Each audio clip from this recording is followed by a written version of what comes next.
Ser feliz en la familia es muy importante para poder tener familias plenas.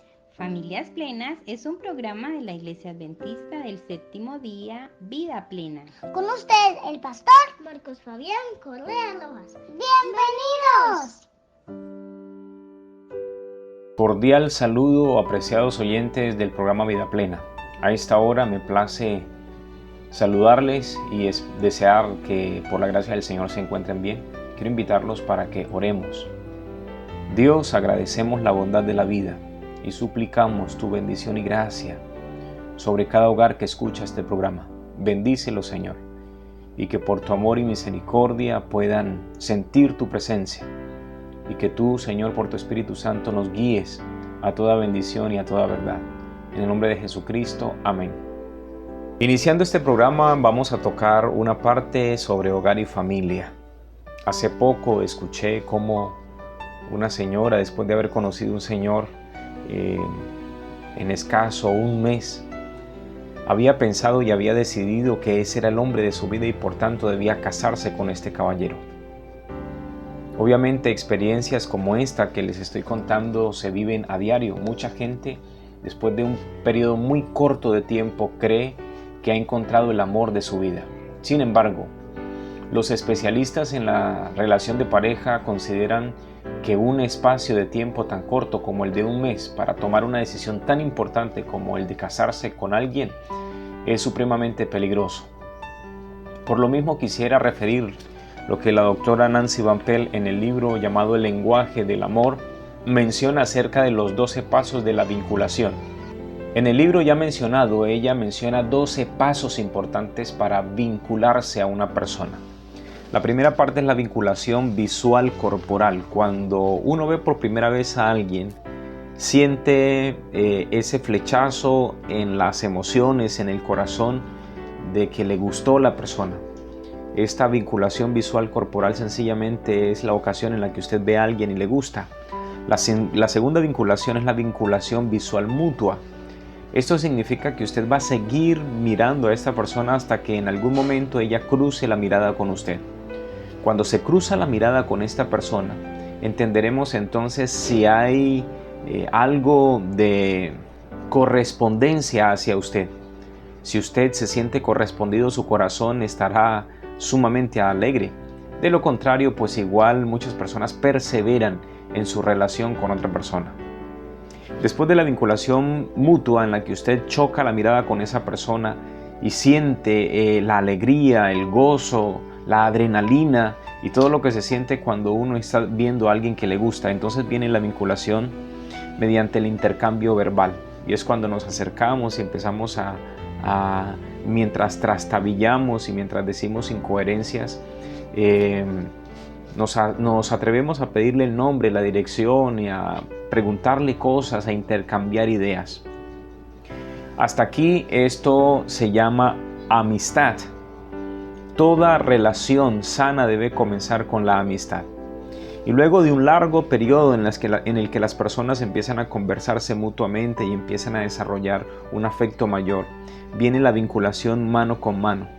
Esa ocasión en la que usted ya siente un poquito más de libertad o se atreve a tocarle la mano a esa dama y la dama permite que el caballero le toque su mano y entonces se tienen un poco más de confianza.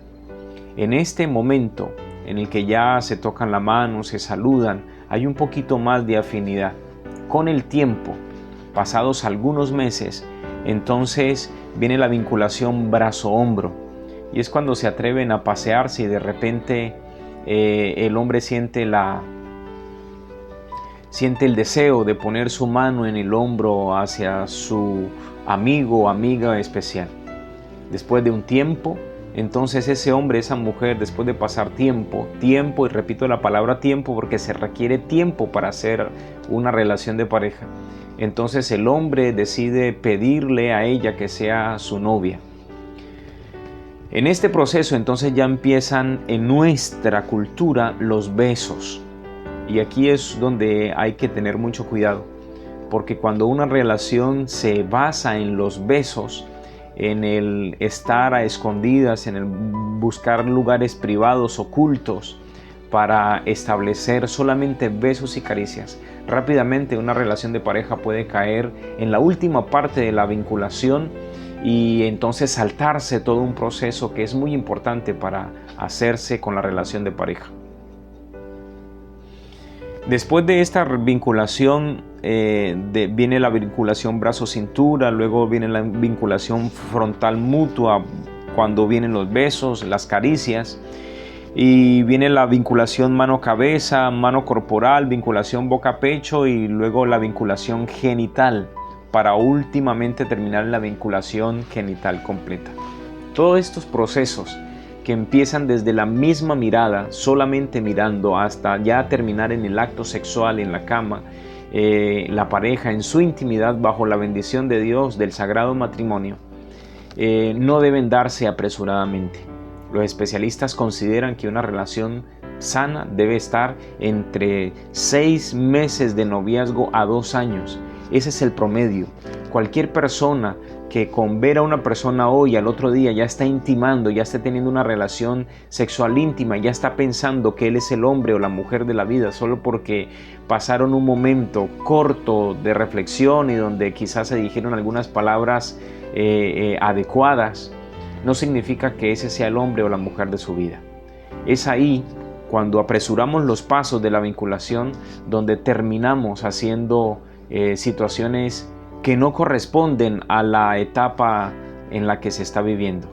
No apresure la vinculación con una persona.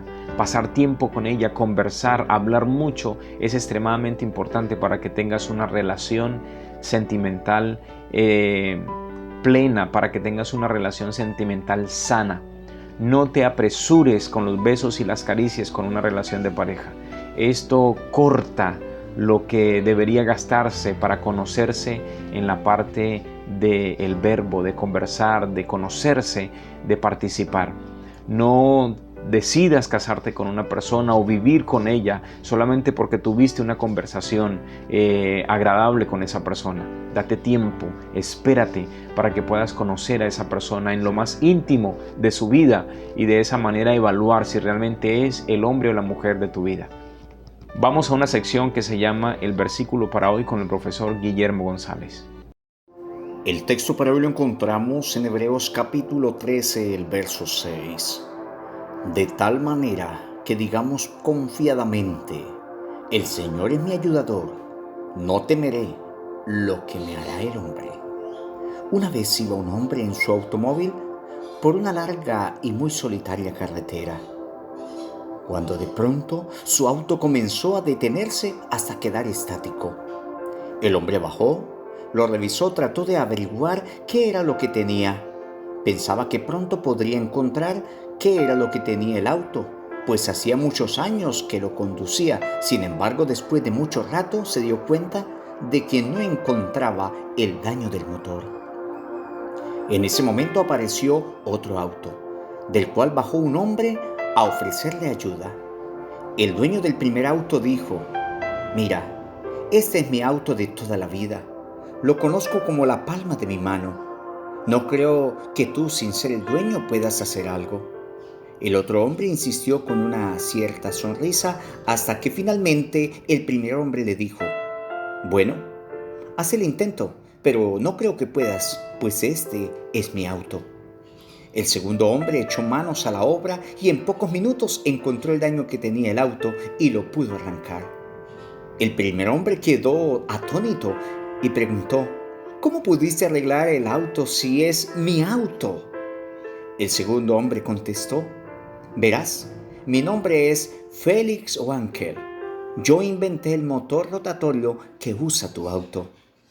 ¿Cuántas veces le decimos a Dios: esta es mi vida, este es mi destino, esta es mi casa? Al enfrentarnos a los problemas y a los días difíciles, creemos que nadie nos podrá ayudar, pues es mi vida. Te voy a hacer unas preguntas. ¿Quién hizo la vida? ¿Quién hizo el tiempo? ¿Quién creó la familia? Solo aquel que es el autor de la vida y el amor puede ayudarte cuando te quedes tirado en la carretera de la vida. Hoy te invito a que junto conmigo dejemos todo en las manos de Dios, de tal manera que digamos confiadamente: el Señor es nuestro ayudador, no temeremos lo que nos hará el hombre. Soy Guillermo González Sepúlveda y declaro para ti un día de bendición en el nombre de Dios. En este momento quiero invitarlos para que estudiemos la palabra de Dios. Y vamos a estudiar en la palabra de Dios lo referente a la palabra de Dios. En otras palabras, vamos a estudiar lo que la Biblia dice acerca de sí misma. Es interesante que en muchas ocasiones podemos ver cómo algunas personas deciden colocar las doctrinas de los hombres, las interpretaciones humanas, por encima de lo que dice la palabra de Dios mismo. Y esto, apreciados, es sumamente peligroso. Esto es totalmente incorrecto. Si usted revisa la historia del Señor Jesucristo, el Señor Jesucristo en muchas ocasiones descalificó. El Señor Jesucristo en muchas ocasiones reprendió a aquellas personas que ponían las tradiciones de los hombres por encima de lo que los profetas en la Escritura decían. Por ejemplo, en el Evangelio de Mateo, el capítulo 15, el versículo 2 y 3, Jesús dijo: ¿Por qué tus discípulos traspasan la tradición de los ancianos? ¿Por qué no se lavan las manos cuando comen pan? Él respondió y les dijo: ¿Por qué también vosotros traspasáis el mandamiento de Dios por vuestra tradición? En esta historia podemos encontrar algunos detalles interesantes. Los fariseos, los escribas, los saduceos y todas las personas de letra en aquel tiempo se habían dedicado a interpretar la Biblia. Y para hacer estas interpretaciones habían tenido que escribir unos libros diferentes a la misma Biblia. Leían textos de la Escritura y ellos decían: esto significa esto, y entonces escribían tal interpretación. Y esas interpretaciones que hacían personales, ellos las tomaban como si fueran doctrinas y las imponían por encima de la misma palabra de Dios. Habían llegado a la conclusión, por ejemplo, de que quien comiera sin lavarse las manos, entonces cometía un pecado terrible. Y frente a esto, el Señor Jesucristo dijo que ellos traspasaban el mandamiento de Dios, pasaban por encima de él, lo destruían para poner interpretaciones humanas o tradiciones humanas. Marcos capítulo 7, versículos 6 y 7 dice: respondiendo él y les dijo: hipócritas, bien profetizó de vosotros Isaías, como está escrito: este pueblo con los labios me honra, mas su corazón está lejos de mí. En vano me honran, enseñando como doctrinas mandamientos de hombres. Oh queridos, no es sabio, es muy peligroso, es antibíblico, no es de Dios. Cuando yo pongo mi tradición por encima de lo que dice la palabra del Señor. No está bien hacerlo. Voy a poner un ejemplo sencillo, corto pero sencillo. Algunas personas dicen: como dice la Biblia, el que madruga, Dios le ayuda. Y citamos como si fueran palabras de la Escritura, pero usted va a revisar esa frase sencilla, coloquial, que de hecho pues tiene algo de verdad allí, pero no está en la Biblia. Esa frase no está en la Biblia. Y así hay muchas cosas que nosotros creemos que son ciertas solamente porque así las escuchamos, solamente porque así nos las enseñó alguien pegado a una tradición, y no estar fundamentado en la palabra del Señor. Pablo, el apóstol Pablo, el que escribió más de 10 cartas, cartas entre cartas y epístolas, escribió por ejemplo en Colosenses capítulo 2, el versículo 8: mirad que ninguno os engañe por filosofías y vanas sutilezas, según las tradiciones de los hombres, conforme a los elementos del mundo y no según Cristo. Pablo aquí está diciendo que quien enseña con filosofía, con tradición humana, está enseñando cosas de hombres y no según la palabra del Señor. Tito capítulo 1, versículo 14 dice: no atendiendo a fábulas judaicas y a mandamientos de hombres que se apartan de la verdad. Pablo habla de las fábulas judaicas y de tradiciones humanas precisamente relacionada con los judíos porque él se mantenía en un círculo judío y porque precisamente los judíos en su época habían tenido tradiciones humanas que habían puesto por encima de la palabra del Señor, como ya el Señor Jesucristo previamente lo había anunciado. Esto indica, apreciados, que no está bien, repito, que usted base su fe en lo que alguien dijo. Ningún ser humano está autorizado para colocar su criterio por encima del criterio de la palabra de Dios. Ningún ser humano. Miren lo que dice el libro de Apocalipsis, el capítulo 22, el versículo 18. Porque yo protesto a cualquiera que oye las palabras de esta profecía de este libro. Dice, si alguno añade a esas cosas, Dios pondrá sobre él las plagas que están escritas en este libro. Juan fue claro en decir que nadie debe añadir a lo que ya ha sido escrito.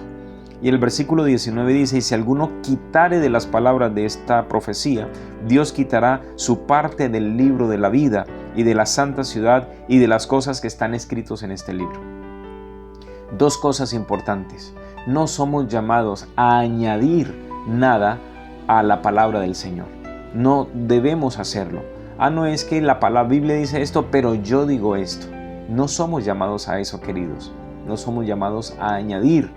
Y tampoco somos llamados a quitar.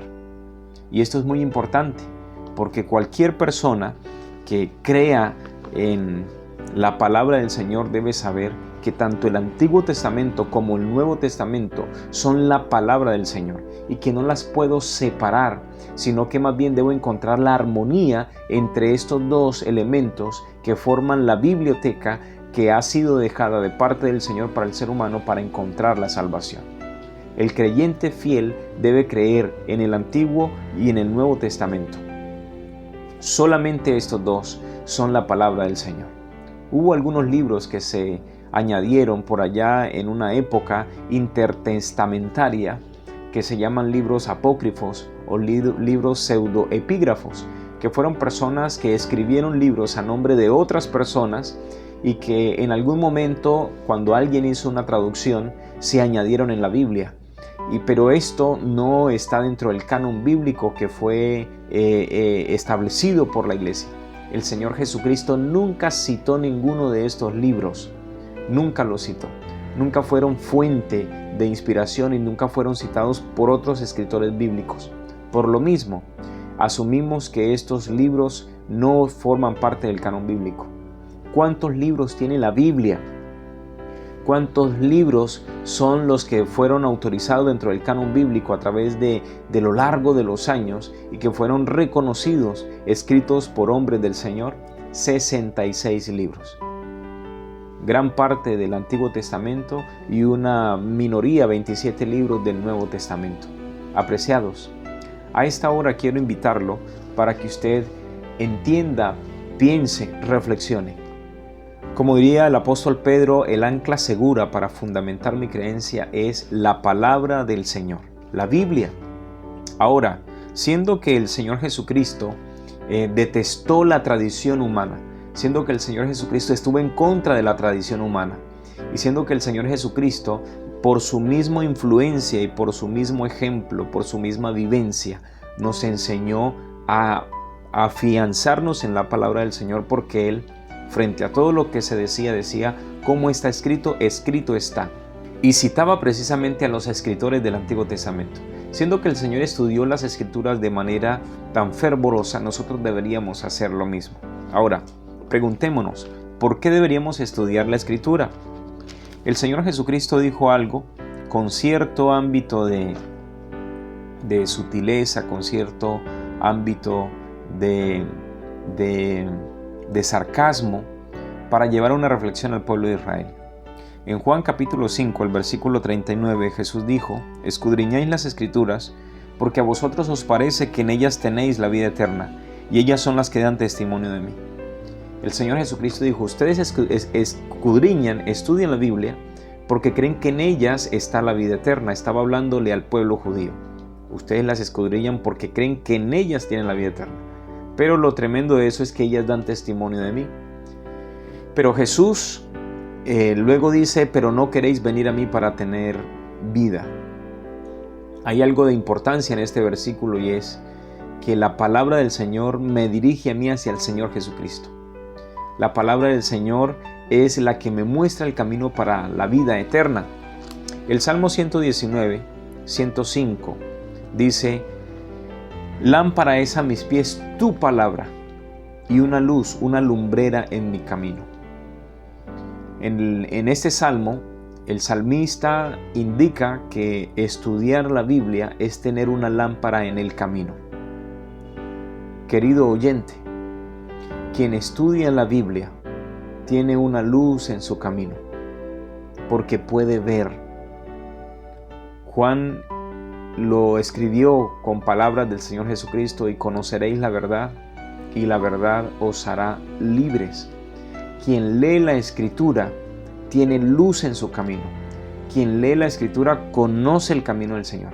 Quien lee la Escritura no está en tinieblas. Esto es muy importante, porque algunas personas creen estar en el camino del Señor, pero ignorando las Escrituras. Algunas personas creen que su proceder los va a llevar al reino de los cielos, a una vida mejor, pero ignorando las Escrituras. Y esto no tiene coherencia, no tiene coherencia. De hecho, Jesús en una ocasión se encontró con la mujer en Samaria, llamada la mujer samaritana, en Juan capítulo 14. Y frente a una indagación personal que el Señor le dice: trae aquí tu marido, ella le dice: no tengo marido. Jesús le desvela su corazón, le dice que ella está haciendo mal en sus relaciones con el sexo opuesto, porque ya dejó de creer en el matrimonio y porque ahora está viviendo en una relación ilícita. Y ella, para salirse de esa situación incómoda, porque el Señor desvela su vida, ella le hace una pregunta al Señor Jesucristo y le dice: Señor, nosotros adoramos aquí en Samaria, ustedes dicen que se debe adorar en Jerusalén. ¿Cuál es el verdadero lugar para adorar? Y Jesús le dice algo interesante. Lea la historia en Juan capítulo 4. El Señor le dice: va a llegar el momento cuando ni aquí en Samaria ni en Jerusalén adoraréis al Padre. Los adoradores lo adorarán en espíritu y en verdad en cualquier lugar. Pero luego le dice algo interesante: si ustedes adoran lo que no saben, nosotros adoramos lo que sabemos, porque la salvación viene de los judíos, le dijo Jesús con toda certeza a la mujer samaritana. Esto dando a entender que ella, aunque adoraba allá en Jerusalén, y aunque ella lo hacía con un corazón sincero, estaba adorando algo que no sabía. Ella ignoraba la verdad. ¿Quiénes estaban adorando y quienes contenían la verdad? Era el pueblo judío, porque Dios, a través de Abraham, a través de Jacob y a través de sus hijos, había mantenido la verdad frente a tanta teoría que había en el mundo. En otras palabras, el Señor Jesús reconoció que había un pueblo que guardaba la verdad en su tiempo. Y de la misma manera, hoy, si queremos saber si una persona está en la verdad o no, una de las cosas que la persona que tiene la verdad tiene en común es que estudia la palabra del Señor. Si tú, apreciado oyente, basas tu creencia, basas tu fe en la palabra del Señor, estás bien. Pero si por el contrario basas tu fe en lo que otra persona dice, estás muy mal. No debería ser así. Dios dejó la palabra del Señor para que precisamente nos enseñe. Y eso es lo que dice Romanos capítulo 15. El versículo 4 dice: las cosas que se escribieron antes, para nuestra enseñanza se escribieron, a fin de que por la paciencia y la consolación de las Escrituras tengamos esperanza. Tener la palabra del Señor es tener esperanza. Tener la palabra del Señor es tener consolación. Y ella nos enseña a tener paciencia. Pero ella nos enseña. ¿Quién nos enseña? La palabra del Señor. Esto que yo te estoy diciendo no debe ser una doctrina para tu vida. Tú tienes que ir directamente a la palabra del Señor. Ve a la Biblia y corrobora si lo que este servidor está diciendo o lo que cualquier otra persona dice es correcto. No está bien que nos guiemos por el criterio de una persona. Estudia la Biblia. Tú tienes Biblia en tu casa. Abre la palabra del Señor. Ora al Señor y pídele: Señor, dame sabiduría para estudiar la palabra. Segunda de Timoteo, el capítulo 3, a partir del versículo 15, Pablo le escribió a Timoteo lo siguiente. Dice, y que desde la niñez has sabido las sagradas escrituras, las cuales te pueden hacer sabio para la salvación por la fe que es en Cristo Jesús. Interesante este versículo, ya que Pablo menciona que Timoteo conocía la escritura desde niño. ¿Cuándo es el mejor momento para estudiar la palabra del Señor? Desde que los niños están pequeños. Usted como padre tiene la responsabilidad delante del Señor de sentarse a enseñarle la palabra del Señor. No le enseñe dogmas, no le enseñe tradiciones humanas. Enseñe lo que la palabra del Señor dice o ha apreciado. Por ejemplo, algunas personas se aprenden los 10 mandamientos conforme al catecismo. Y esto es incorrecto, amigos, porque los mandamientos de Dios que están en Éxodo capítulo 20 y se repiten otra vez en Deuteronomios capítulo 5 son completamente diferentes. Los mandamientos del catecismo fueron acoplados para que en su tiempo se pudiese desviar al pueblo de Dios de la verdad. Dios nunca autorizó, vuelvo y repito, a nadie para que pudiese cambiar la escritura. Pero cuando usted le enseña a su hijo no la tradición, no la palabra del Señor, sino la tradición de los hombres, está cometiendo un error y está cayendo en una cueva de la cual trae solamente oscuridad. No está bien fijar mi creencia en la tradición humana. Pablo felicita a Timoteo, lo elogia y le recuerda que él desde niño estudió la Escritura y que fue a través del estudio de la Escritura como el ser humano se puede hacer sabio para la salvación. Oh queridos, hoy no es el tema acerca de la salvación, pero qué importante es que usted y yo podamos estudiar la palabra del Señor para a través de ella conocer cuál es el camino hacia la salvación.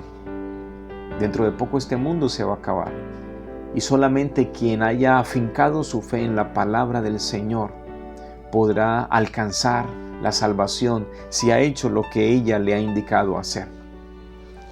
Y luego Pablo dice además en el versículo 16 de 2 de Timoteo 3, toda la escritura es inspirada por Dios y es útil para enseñar, para redarguir, para corregir, para instruir en justicia, a fin de que el hombre de Dios pueda ser perfecto, enteramente preparado para toda buena obra. ¿Cuántos beneficios trae el estudiar la palabra del Señor, queridos amigos? Muchísimos, muchísimos beneficios. Y saben, hoy la sociedad está como está porque nos hemos apartado de la palabra del Señor.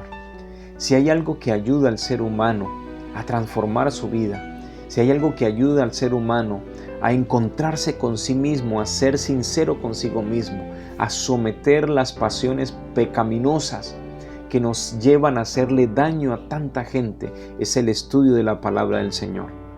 Basta con abrir un momento las noticias en nuestro teléfono, con investigarlas a mediodía a través de los medios de comunicación y ver cómo tantas personas deciden hacer tantas cosas malas. ¿Cuántos padres destruyen a sus hijos, los violan, los abusan, los matan? ¿Cuántos esposos, después de haber prometido amor a sus esposas, terminan golpeándolas, maltratándolas y matándolas? ¿Cuántas personas en medio del odio, del rencor y de la incomprensión matan a cientos de miles apreciados? Todo este mal que existe en el mundo se pudiese frenar inmensamente, y digo frenar porque no se acabará completamente, pero sí se pudiese frenar en gran medida si pudiésemos estudiar la palabra del Señor. ¿Por qué? Hebreos el capítulo 4, mire lo que Pablo dice acerca de la palabra.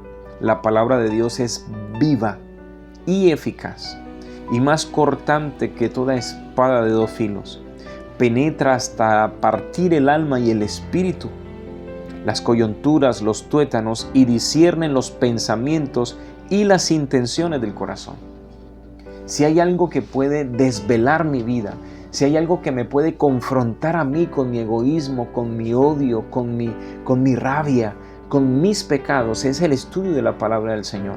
Una persona que estudia la palabra del Señor Es una persona que se confronta consigo mismo y que se lleva y que es capaz de llegar a los pies de Cristo Jesús para pedirle a Cristo Jesús que sea Él precisamente quien me cambie, que me transforme. Apreciados, termino diciendo a través de este estudio en el día de hoy que tú y yo debemos estudiar la palabra del Señor. No te guíes por enseñanzas de hombres. Lo que crees, confróntalo con la palabra del Señor. Nuestra creencia marcará nuestra vida. Ubícate en la palabra del Señor. Ánclate en la palabra del Señor. Cree en la palabra del Señor. Estudia la palabra del Señor. Y no te dejes guiar por lo que las personas digan. No te dejes guiar por lo que escuchas aquí en la radio. No, ve a la Biblia y compruébalo tú mismo. Yo sé que tú tienes Biblia en tu casa. Mi invitación es, ve a la Biblia. Ve a la palabra del Señor, estúdiala, porque dentro de poco esto se va a acabar y solamente quien estudia la palabra del Señor permanecerá para siempre. Voy a orar por ti. Eterno Dios, permite que el oyente que ha escuchado este mensaje pueda inquietarse, Señor, y vaya a estudiar tu palabra, tu Biblia, Señor, y no crea a lo que ninguna persona diga, por grande que sea, por influyente que sea, Señor. Ayúdanos a huir de las tradiciones humanas, ayúdanos a huir de las interpretaciones humanas y ayúdanos a afincarnos en la palabra del Señor. Gracias, Señor, en Jesucristo. Amén. Habló con ustedes Marco Fabián Correa. Fue un placer tenerlos en nuestro programa Vida Plena. Hasta una próxima. Dios les bendiga.